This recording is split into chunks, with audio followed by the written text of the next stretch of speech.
नमस्कार, चलिए सुनते हैं मुंशी प्रेमचंद जी की लिखी कहानी अनाथ लड़की।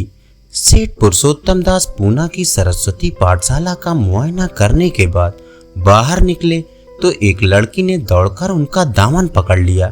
सेठ जी रुक गए और मोहब्बत से उसकी तरफ देखकर पूछा, क्या नाम है? लड़की ने जवाब दिया, रोहड़ी।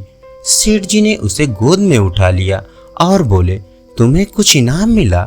लड़की ने उनकी तरफ बच्चों जैसी गंभीरता से देखकर कहा, तुम चले जाते हो, मुझे रोना आता है, मुझे भी साथ लेते चलो।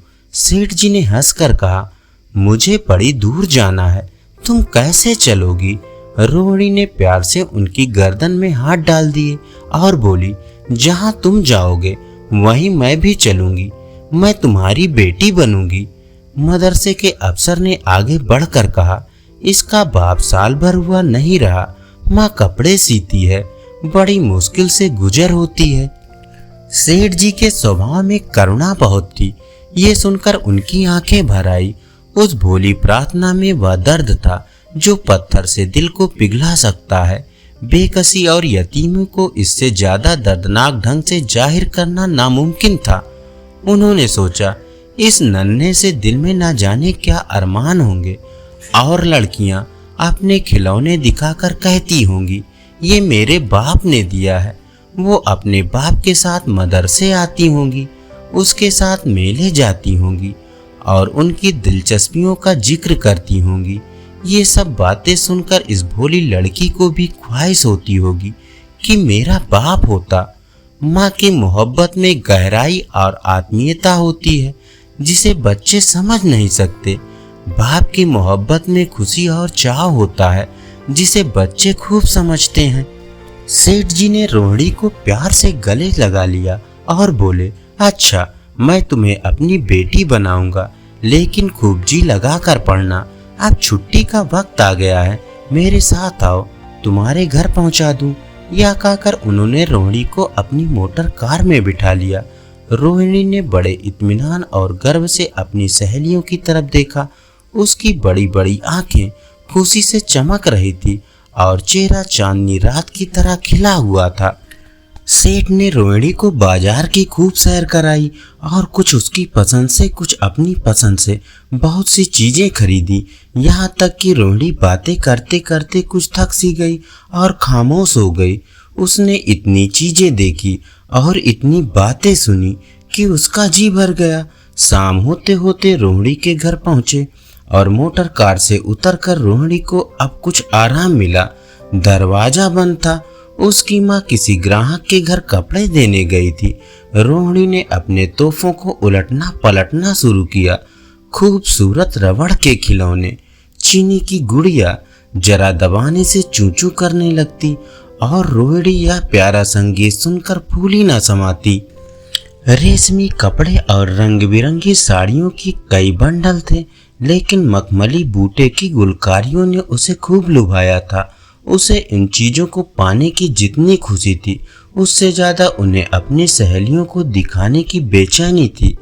सुंदरी के जूते अच्छे सही, लेकिन उनमें ऐसे फूल कहाँ, ऐसी गुड़िया उसने कभी देखी भी ना होगी। इन ख्यालों से उसके दिल में उमंग भर आई और वह अपनी मोहनी आवाज में एक गीत गाने लगी। सेठ जी दरवाजे पर खड़े इन पवित्र दृश्य का हार्दिक आनंद उठा रहे थे। इतने में रोहिणी की माँ रुक्मणी कपड़ों की एक पोटली लिए आती हुई दिखाई दी। रोहिणी ने खुशी से पागल होकर एक छलांग भरी और उसके पैरों से लिपट गई। रुक्मणी का चेहरा पीला था, आंखों में हसरत और बेकसी छिपी हुई थी। गुप्त चिंता का सजीव चित्र मालूम होती थी, जिसके लिए जिंदगी में कोई सहारा नहीं। मगर रोहिणी को जब उसने गोद में उठाकर प्यार से चूमा तो जरा देर के लिए उसकी आंखों में उम्मीद और जिंदगी की झलक दिखाई दी। मुरझाया हुआ फूल खिल गया। बोली, आज तू इतनी देर तक कहाँ रही? मैं तुझे ढूंढने पाठशाला गई थी। रोहिणी ने हुमक कर कहा, मैं मोटर कार पर बैठकर बाजार गई थी, वहां से बहुत अच्छी अच्छी चीजें लाई हूँ। वो देखो कौन खड़ा है। माँ ने सेठ जी की तरफ ताका और लजाकर सिर झुका लिया। बरामदे में पहुंचते ही रोहिणी माँ की गोद से उतरकर सेठ जी के पास गई और अपनी माँ को यकीन दिलाने के लिए भोलेपन से बोली, क्यों, तुम मेरे बाप हो ना? सेठ जी ने उसे प्यार करके कहा, हाँ, तुम मेरी प्यारी बेटी हो। रोहिणी उनके मुंह की तरफ याचना भरी आंखों से देखकर कहा, अब तुम रोज यहीं रहा करोगे ना? सेठ जी ने उसके बाल सुलझाकर जवाब दिया, मैं यहाँ रहूंगा तो काम कौन करेगा? मैं कभी कभी तुम्हें देखने आया करूंगा, लेकिन वहां से तुम्हारे लिए अच्छी अच्छी चीजें भेजूंगा। रोहिणी कुछ उदास सी हो गई। इतने में उसकी माँ ने मकान का दरवाजा खोला और बड़ी फुर्ती से मैले बिछावन और फटे हुए कपड़े समेटकर कोने में डाल दिए कि कहीं सेठ जी की निगाह उन पर ना पड़ जाए। यह स्वाभिमान स्त्रियों की खास अपनी चीज है। रुक्मणी अब इस सोच में पड़ी थी कि मैं इनकी क्या खातिर तवाजो करूं। उसने सेठ जी का नाम सुना था। उसका पति हमेशा उनकी बड़ाई किया करता था। वह उनकी दया और उदारता की चर्चाएं अनेक बार सुन चुकी थी। वह उन्हें अपने मन का देवता समझा करती थी। उसे क्या उम्मीद थी कि कभी उसका घर भी उसके कदमों से रोशन होगा, लेकिन आज जब वह शुभ दिन संयोग से आया तो वह इस काबिल भी नहीं कि उन्हें बैठने के लिए एक मोड़ा दे सके। घर में पान और इलायची भी नहीं। वह अपने आंसुओं को किसी तरह न रोक सकी। आखिर जब अंधेरा हो गया और पास के ठाकुर द्वारे से घंटों और नगाड़ों की आवाजें आने लगी तो उन्होंने जरा ऊंची आवाज में कहा, भाई जी, अब मैं जाता हूँ। मुझे अभी यहाँ बहुत काम करना है। मेरी रोहिणी को कोई तकलीफ ना हो। मुझे जब मौका मिलेगा उसे देखने आऊँगा। उसके पालने पोसने का काम मेरा है और मैं उसे बहुत खुशी से पूरा करूँगा। उसके लिए अब तुम कोई फिक्र मत करो। मैंने उसका वजीफा बांध दिया है और यह उसकी पहली किस्त है। यह कहकर उन्होंने अपना खूबसूरत बटुआ निकाला और रुक्मणी के सामने रख दिया। गरीब औरत की आंखों में आंसू जारी थे। उसका जी बरबस चाहता था कि उसके पैरों को पकड़कर खूब रोए। आज बहुत दिनों बाद एक सच्चे हमदर्द की आवाज उसके मन में आई थी। जब सेठ जी चले तो उसने दोनों हाथों से प्रणाम किया। उसके हृदय की गहराइयों से प्रार्थना निकली, आपने एक बेबस पर दया की है, ईश्वर आपको इसका बदला दे। दूसरे दिन रोहिणी पाठशाला गई तो उसकी बाकी सजदत आंखों में खूबी जाती थी। उस्तानियों ने उसे बारी बारी प्यार किया और उसकी सहेलियां उसकी एक एक चीज को आश्चर्य से देखती और ललचाती थी। अच्छे कपड़ों से कुछ स्वाभिमान का अनुभव होता है।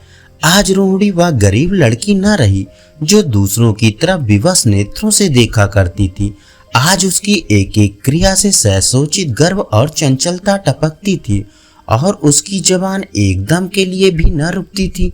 कभी मोटर की तेजी का जिक्र था, कभी बाजार की दिलचस्पियों का बयान, कभी अपनी गुड़ियों के कुशल मंगल की चर्चा थी और कभी अपने बाप की मोहब्बत की दास्तान। दिल था कि उमंगों से भरा हुआ था। एक महीने बाद सेठ पुरुषोत्तम दास ने रोहिणी के लिए फिर तोहफे और रुपए रवाना किए। बेचारी विधवा को उनकी कृपा से जीविका की चिंता से छुट्टी मिली।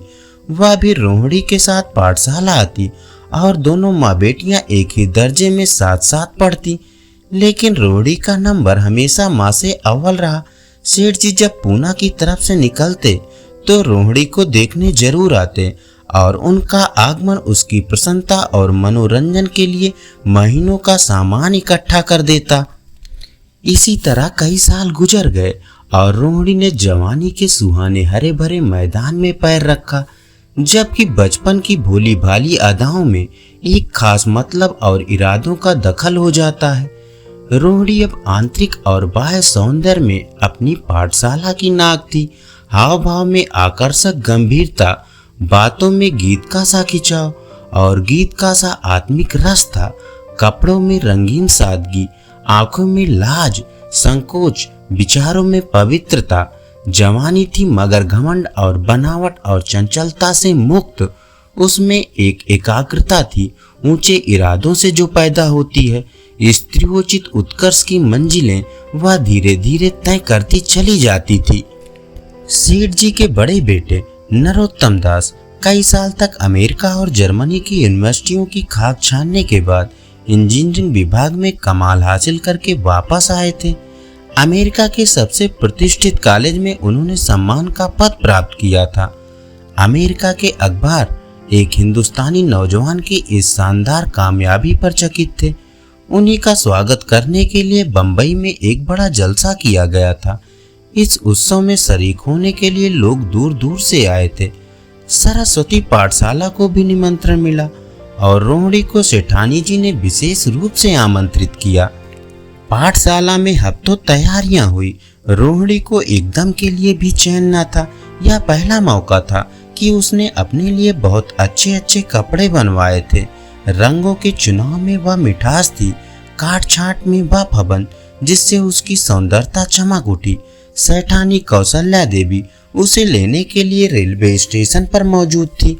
रोहिणी गाड़ी से उतरते ही उनके पैरों की तरफ झुकी, लेकिन उन्होंने उसे छाती से लगा लिया और इस तरह प्यार किया कि जैसे वह उनकी बेटी है। वह उसे बार बार देखती थी और आंखों से गर्व और प्रेम टपक पड़ता था। इस जलसे के लिए ठीक समुद्र के किनारे एक हरे भरे सुहाने मैदान में एक लंबा चौड़ा सामियाना लगाया गया था। एक तरफ आदमियों का समुद्र उमड़ा हुआ था, दूसरी तरफ समुद्र की लहरें उमड़ रही थी। जब उपस्थित लोगों ने रोहिणी बाई के आने की खबर सुनी तो हजारों आदमी उसे देखने के लिए खड़े हो गए। यही तो वह लड़की है जिसने अब की शास्त्री की परीक्षा पास की है। जरा उसके दर्शन करने चाहिए। अब भी इस देश की स्त्रियों में ऐसे रत्न मौजूद हैं। भोले भाले देश प्रेमियों में इस तरह की बातें होने लगी।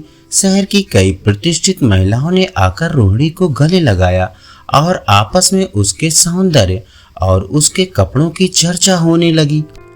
आखिर मिस्टर पुरुषोत्तम दास तशरीफ लाए। हालांकि वह बड़ा शिष्ट और गंभीर उत्सव था, लेकिन उस वक्त दर्शन की उत्कंठा पागलपन की हद तक जा पहुंची थी। एक भगदड़ सी मच गई। कुर्सियों की कतारें गड़बड़ हो गई। कोई कुर्सी पर खड़ा हुआ, कोई उसके हाथों पर। कुछ मनचले लोगों ने सामियाने की रस्सियां पकड़ी और उन पर जा लटके। कई मिनट तक यही तूफान मचा रहा। कहीं कुर्सियां टूटी, कहीं कुर्सियां उल्टी। कोई किसी के ऊपर गिरा, कोई किसी के नीचे। ज्यादा तेज लोगों में घोलगप्पा होने लगा।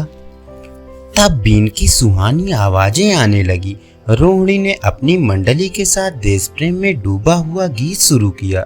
सारे उपस्थित लोग बिल्कुल शांत थे और उस समय वह सुरीला राग, उसकी कोमलता और स्वच्छता, उसकी प्रभावशाली मधुरता, उसकी उत्साह भरी वाणी दिलों पर वह नशा सा पैदा कर रही थी, जिससे प्रेम की लहरें उठती हैं, जो दिल की बुराइयों को मिटाती हैं और उससे जिंदगी की हमेशा याद रहने वाली यादगारें पैदा हो जाती हैं। गीत बंद होने पर तारीफ की एक आवाज न आई। वही ताने कानों में अब भी गूंज रही थी।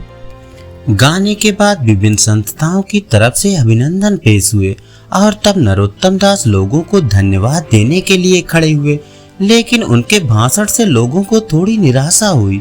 यूं तो दोस्तों की मंडली में उनकी वक्रता के आवेग और प्रवाह की कोई सीमा न थी, लेकिन सार्वजनिक सभा के सामने खड़े होते ही शब्द और विचार दोनों ही उनसे बेवफाई कर जाते थे। उन्होंने बड़ी मुश्किल से धन्यवाद के कुछ शब्द कहे और तब अपनी योग्यता की लज्जित स्वीकृति के साथ अपनी जगह पर आ बैठे। कितने ही लोग उनकी योग्यता पर ज्ञानियों की तरह सिर हिलाने लगे। अब जलसा खत्म होने का वक्त आया। वह रेशमी हार जो सरस्वती पाठशाला की ओर से भेजा गया था, मेज पर रखा हुआ था। उसे हीरो के गले में कौन डाले? प्रेसिडेंट ने महिलाओं की पंक्ति की ओर नजर दौड़ाई। चुनने वाली आंखें रोहिणी पर पड़ी और ठहर गई। उसकी छाती धड़कने लगी, लेकिन उत्सव के सभापति के आदेश का पालन आवश्यक था। वह सर झुकाए हुए मेज के पास आई और कांपते हाथों से हार को उठा लिया। एक क्षण के लिए दोनों की आंखें मिली और रोहिणी ने नरोत्तम दास के गले में हार डाल दिया। दूसरे दिन सरस्वती पाठशाला के मेहमान विदा हुए, लेकिन कौशल्या देवी ने रोहिणी को न जाने दिया। बोली, अभी तुम्हें देखने से जी नहीं भरा, तुम्हें यहाँ एक हफ्ता रहना होगा। आखिर मैं भी तो तुम्हारी माँ हूँ। एक माँ से इतना प्यार और दूसरी माँ से इतना अलगाव। रोड़ी कुछ जवाब ना दे सकी। ये सारा हफ्ता कौशल्या देवी ने उसकी विदाई की तैयारियों में खर्च किया। 7वें दिन उसे विदा करने के लिए स्टेशन तक आई। चलते वक्त उससे गले मिली और बहुत कोशिश करने पर भी आंसुओं को ना रोक सकी। नरोत्तम दास भी आए थे। उनका चेहरा उदास था। कौशल्या ने उनकी तरफ सहानुभूतिपूर्ण आंखों से देखकर कहा, मुझे या तो ख्याल ही न रहा, रोहिणी क्या यहाँ से पूना तक अकेली जाएगी? क्या हर्ज है, तुम ही चले जाओ, शाम की गाड़ी से लौट आना। नरोत्तम दास के चेहरे पर खुशी की लहर दौड़ गई, जो इन शब्दों में न छिप सकी। अच्छा, मैं ही चला जाऊंगा। वह इस फिक्र में थे कि देखें विदाई की बातचीत का मौका भी मिलता है या नहीं। अब वह खूब जी भर कर अपने दर्दे दिल सुनाएंगे और मुमकिन हुआ तो उस लाज संकोच को जो उदासीनता के पर्दे पर छिपी हुई है मिटा देंगे। रुक्मणी को अब रोहिणी की शादी की फिक्र पैदा हुई। पड़ोस की औरतों में इसकी चर्चा होने लगी थी। लड़की इतनी सयानी हो गई है, अब क्या बुढ़ापे में ब्याह होगा? कई जगह से बात आई। उनमें कुछ बड़े प्रतिष्ठित घराने थे, लेकिन जब रुक्मणी उन पैमानों को सेठ जी के पास भेजती तो वे यही जवाब देते कि मैं खुद फिक्र में हूँ। रुक्मणी को उनकी यह टाल मटोल बुरी मालूम होती थी। रोहिणी को मुंबई से लौटे महीना भर हो चुका था। एक दिन वह पाठशाला से लौटी तो उसे अम्मा की चारपाई पर एक खत पड़ा हुआ मिला। रोहिणी पढ़ने लगी। लिखा था, बहन, जब से मैंने तुम्हारी लड़की को बंबई में देखा है, मैं उस पर रीझ गई हूँ। अब उसके बगैर मुझे चैन नहीं है। क्या मेरा ऐसा भाग्य होगा कि वह मेरी बहू बन सके? मैं गरीब हूँ, लेकिन मैंने सेठ जी को राजी कर लिया है। तुम भी मेरी यह विनती कबूल करो। मैं तुम्हारी लड़की को चाहे फूलों की सेज पर ना सुला सकूं, लेकिन इस घर का एक एक आदमी उसे आंखों की पुतली बना कर रखेगा। अब रहा लड़का, माँ के मुंह से लड़के का बखान बहुत अच्छा नहीं मालूम होता, लेकिन यह कह सकती हूँ कि परमात्मा ने यह जोड़ी अपने हाथों से बनाई है। सूरत में, स्वभाव में, विद्या में, हर दृष्टि से वह रोहिणी के योग्य है। तुम जैसे चाहे अपना इत्मीनान कर सकती हो। जवाब जल्द देना। और ज्यादा क्या लिखूं? नीचे थोड़े से शब्दों में सेठ जी ने उस पैगाम की सिफारिश की थी। रोहिणी गालों पर हाथ रखकर सोचने लगी। नरोत्तम दास की तस्वीर उसकी आंखों के सामने आ खड़ी हुई। उनकी वह प्रेम की बातें, जिनका सिलसिला मुंबई से पूना तक नहीं टूटा था, कानों में गूंजने लगा। उसने एक ठंडी सांस ली और उदास होकर चारपाई पर लेट गई। सरस्वती पाठशाला में एक बार फिर सजावट और सफाई के दृश्य दिखाई दे रहे हैं। आज रोहिणी की शादी का शुभ दिन है। शाम का वक्त, बसंत का सुहावना मौसम। पाठशाला के दारो दीवार मुस्कुरा रहे हैं और हरा भरा बगीचा फूला नहीं समाता। चंद्रमा अपनी बारात लेकर पूरब की तरफ से निकला। उसी वक्त मंगलाचरण का सुहावना राग उस रुपहली चांदनी और हल्के हल्के हवा के झोंकों में लहरें मारने लगा। दूल्हा आया। उसे देखते ही लोग हैरत में आ गए। ये नरोत्तम दास थे। दूल्हा मंडप के नीचे गया। रोहिणी की माँ अपने को रोक ना सकी। उसी वक्त जाकर सेठ जी के पैर पर गिर पड़ी। रोहिणी की आंखों से प्रेम और आनंद के आंसू बहने लगे। मंडप के नीचे हवन कुंड बना था। हवन शुरू हुआ। खुशबू की लपेटें हवा में उठी और सारा मैदान महक गया। लोगों के दिलो दिमाग में ताजगी की उमंग पैदा हुई। फिर संस्कार की बारी आई। दूल्हा और दुल्हन ने आपस में हमदर्दी, जिम्मेदारी और वफादारी के पवित्र शब्द अपनी जबानों से कहे। विवाह की अब मुबारक जंजीर गले में पड़ी, जिसमें वजन है, शक्ति है, पाबंदियां हैं, लेकिन वजन के साथ सुख और पाबंदियों के साथ विश्वास है।